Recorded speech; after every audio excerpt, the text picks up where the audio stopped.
What's good, YouTube? It's your boy, Dark and E Fields. And before we get into anything, man, make sure you like, subscribe, and drop a comment down below. Say what's up, say whatever you want to, say what's on your mind, but... Oh, shit, hold on. I had the video playing already, but hey, man. Today we're getting into that George Carlin child worship. Again, the triple OG, double OG, George Carlin, giving us that philosophy, those facts, his great opinions. But hey, man, less talking, more watching, like always. All my George Carlin fans out there, deep breath, King. Let's get into it. Yeah, it's all bullshit, folks, and it's bad for you. It's all bullshit. That's what you have to remember as you go through life in this country. It's all bullshit, and it's bad for you. Now, speaking of parents and speaking of bullshit, two ideas which aren't always mutually exclusive, by the way.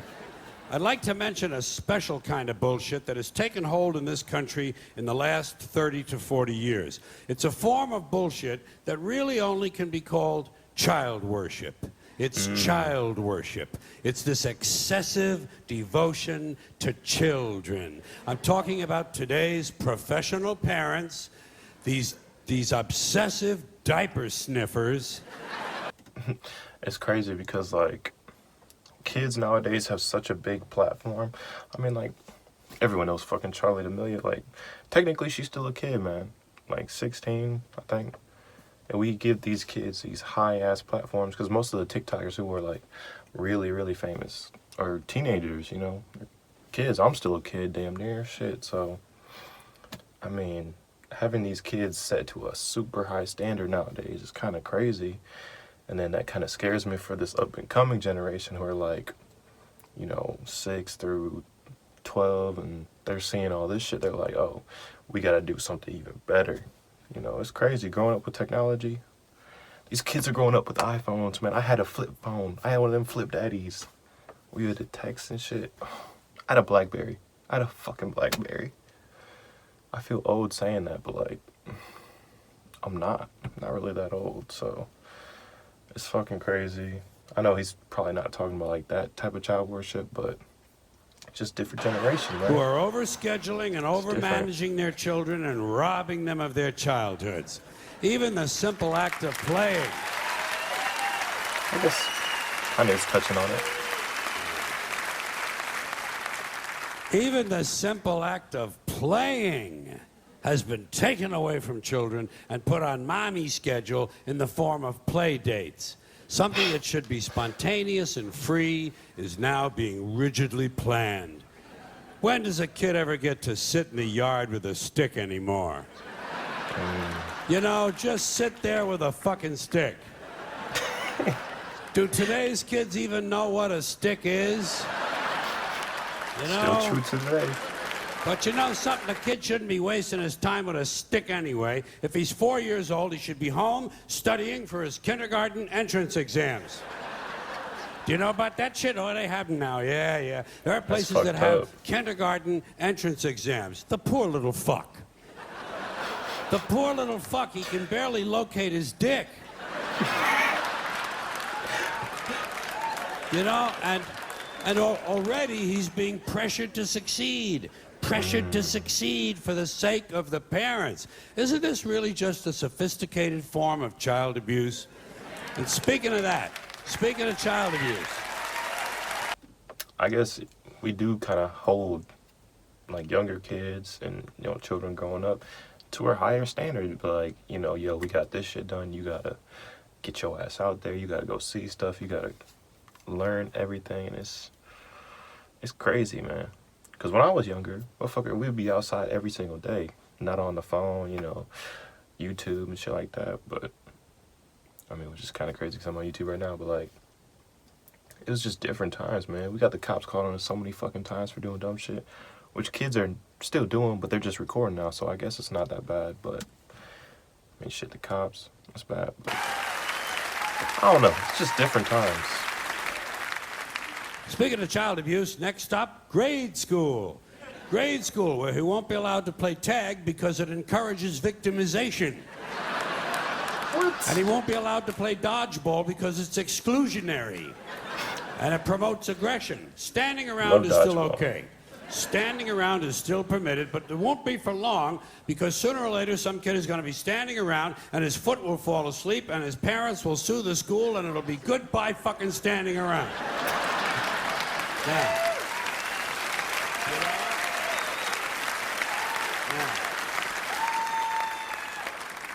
Now, fortunately, all is not lost. All is not lost because at least we know that when he does get to play, whatever games he is allowed to play, the child will never lose. We know he'll never lose because in today's America, no child ever loses.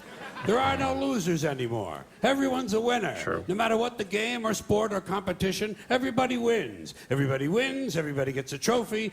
No one is a loser. No child these days ever gets to hear those all-important character-building words, "You lost, Bobby. You lost. You're a loser, Bobby." They miss out on that. Losing builds character, man. You gotta learn how to lose. You gotta learn how to take them notches, man. I done lost so many times. You just learn. Losing is learning. That's all it is. You know what they tell a kid who lost these days? You were the last winner. A lot of these kids never get to hear the truth about themselves until they're in their 20s. When their boss calls them in and says, "Bobby, clean the shit out of your desk and get the fuck out of here, you're a loser. Get the fuck out of here." There you go. You know? That's harsh. That's life, though. Of course, Bobby's parents can't understand why he can't hold a job. In school, he was always on the honor roll. Well, what they don't understand, of course, is that in today's schools, everyone is on the honor roll. Everyone is on the honor roll because in order to be on the honor roll, all you really need to do is to maintain a body temperature somewhere roughly in the 90s. But we shouldn't be worrying about how he's doing at school because, you know, come summertime, he'll be off to camp. Yes, he'll be off to camp, but not to swim and hike and play softball. No. Today's child will be sent away to lose weight. He'll be sent to fat camp, Damn. or violin camp, or ceramics camp, or computer camp, or leadership camp, whatever the fuck that is. Leadership camp. Isn't that where Hitler went?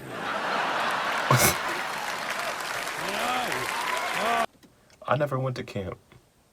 Like, my school district, the funding got cut off, so I never got to go. And I was fucking pissed off because my cousins got to go. I was like, damn, bro, I never experienced camp in grade school. Heartbreaking. Specialized, structured summer camps. Gotta keep the little fucker busy, don't they? Gotta keep the little fucker busy. Wouldn't want him to sneak in a little unstructured time in the woods. That wouldn't be any good. God knows he might start jacking off. Now, all of this stupid bullshit that children have been so crippled by has grown out of something called the self-esteem movement. The self-esteem movement began in 1970, and I'm happy to say it has been a complete failure. Because studies have repeatedly shown that having high self-esteem does not improve grades, does not improve career achievement, it does not even lower the use of alcohol, and most certainly does not reduce the incidence of violence of any sort. Because as it turns out, extremely aggressive, violent people think very highly of themselves. I can see that. Imagine that. Sociopaths have high self-esteem. Who would have thunk, huh? I love when this kind of thing happens. I love when these politically correct ideas crash and burn and wind up in the shithouse. The self-esteem movement revolved around a single notion. The single idea that every child is special. Boy, they said it over and over and over, as if to convince themselves. Every child is special. And I kept saying, fuck you. Every child is clearly not special. Did you ever look at one of them? Kinda. Did you ever take a good close true. look at one of these fucking kids? They're He's goofy. a kid. They're fucking goofy looking. They're too small. They're way too fucking small. They're malapportioned. Their heads don't fit their bodies. Their arms are too weird and everything. They can't walk across the room in a straight line. And when they talk like I got a mouthful of shit. They're incomplete. Incomplete, unfinished work. I never give credit for incomplete work. Now, P.T. Barnum might think they're special, but not me. I have standards. But let's say it's true. Let's grant this. I'm in a generous mood. Let's grant this proposition. Let's say it's true as somehow every child is special. What about every adult? Isn't every adult special too? And if not, then at what age do you go from being special to being not so special? And if every adult is special, then that means we're all special, and the whole ideal is all its fucking meaning. Yeah. Ah, don't start again. But yeah, man. Ooh. Didn't really look at it like that. That's crazy. You know, we're all different in our own different ways, and special. I mean, obviously everyone's not genetically gifted like LeBron James or musically gifted like Beyonce and Jay-Z or some shit like that. So, I don't know. I guess everybody just has to find their own thing. And sometimes it's harder for others to find it, and sometimes people are just instilled into it, you know. It's crazy, man. But hey, let me know what you guys think in the video in the comments down below. Say what's up, say whatever you want to, say whatever's on your mind. But hey, appreciate y'all, love y'all. And again, hope y'all having a great day, and I'll see y'all later. Peace.